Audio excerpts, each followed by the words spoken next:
the Conservative Party membership have proved themselves really good at picking leaders. They picked David Cameron, who I think was They picked Liz excellent. Truss. Come on, Jake Berry, Well, you they can't did pick say Liz that. Truss, They but picked Liz they Truss. also picked Boris Johnson, who was a real winner. More than 14,000 Times readers have voted on who they want as the next Conservative leader, which is not an inconsiderable number. 32% have picked Tom Tugendhat so far.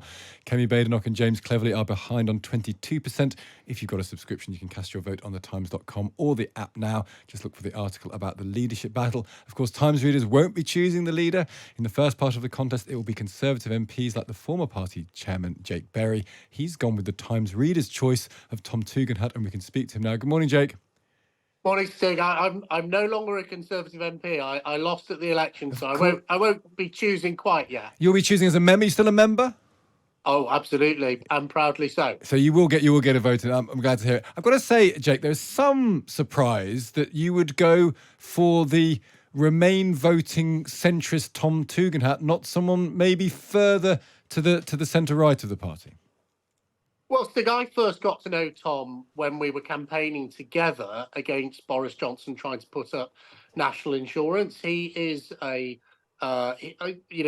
is a fiscally conservative and socially conservative individual. He's in the centre of the party, but I think all this sort of portraying of him as being on the left of it isn't my experience, and that's why I wanted to come on Times today to say actually he is a proud conservative who embodies conservative values that matter to many families up and down this country. Does it matter if you voted against Brexit? I mean, is that just a distant past now? But, you know, the knock on in the Red Wall was that they wanted people who were pro-Brexit, and he's not that.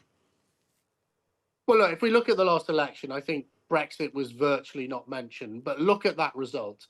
The Conservative Party actually lost 60 seats to the Lib Dems and 5 to Reform. And in fact, if you look at our voters, more of our voters died, sadly, between 2019 and 2024 than we lost to the Reform Party. So the Conservative Party needs not just to win those Reform voters back, but to win those Liberal Democrat voters and appeal to younger voters and younger people in this country like me, like Tom Tugendhat, who are fathers, who've got families, who worry about the cost of childcare, mortgages.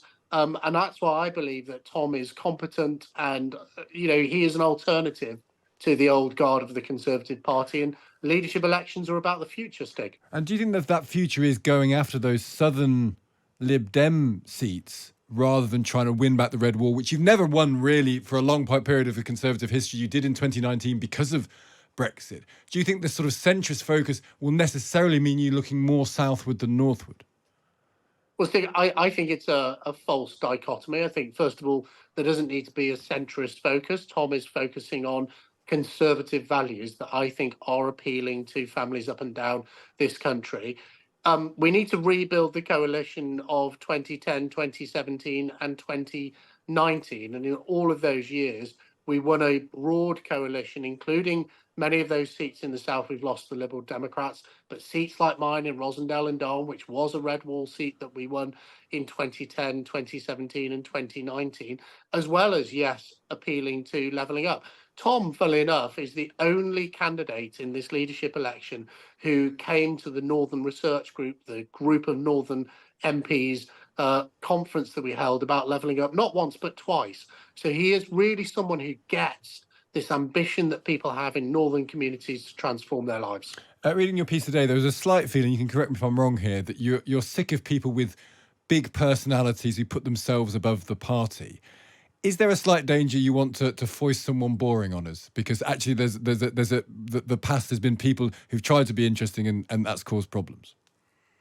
Well, first of all, I don't think Tom is boring. I think he's got a really fascinating backstory about public service. He served our country in Afghanistan and in Iraq, I believe, as well. He is someone who has got a lifetime of service in our armed forces, working with our intelligence agencies. He came, funnily enough, a bit like Keir Starmer. He came to politics quite late, and I think he can bring a huge amount of experience beyond politics to the Conservative Party. And I think that's really not just what we as Conservatives should want, but I think that's what the British public want.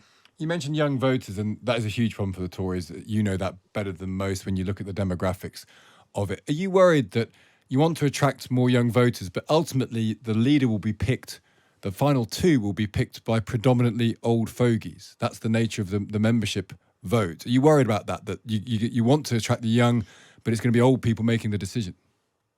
Well, look, first of all, the Conservative Party membership isn't just old people. I'm only 45 and I'm a member. But You'd be a youngster, I look, suspect, in any gathering. I'm a young Tory. Stick. Thank you. I'm going to come on every day if you say things like that. You wouldn't have me. But the Conservative Party membership have proved themselves really good at picking leaders. They picked David Cameron, who I think was They picked Liz excellent. Truss. Come on, Jake Berry. Well, You they can't did pick say Liz that. Truss, They picked Liz they Truss. also picked Boris Johnson, who was a real winner.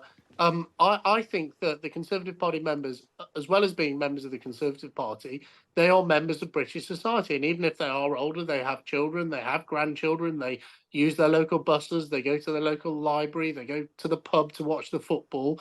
The Conservative Party is reflective of the British people, and that's why they are the right people to make that choice. But I would say to all of your listeners, they have until, I believe, the 4th of August to join the Conservative Party, to have their say on the future of the leadership, and join and vote for Tom Tugendhat, because he is the right man for the job. So everyone, all those 33% of Times readers who voted for him, join the Conservative Party, get behind him. He is the right man for the job. Jake Berry, good to speak to you. Thank you for joining us. Thanks for having me on. That's Jake Berry there, pitching very hard for Tom Tugendhat. Times Radio's political correspondent Alicia Fitzgerald is here.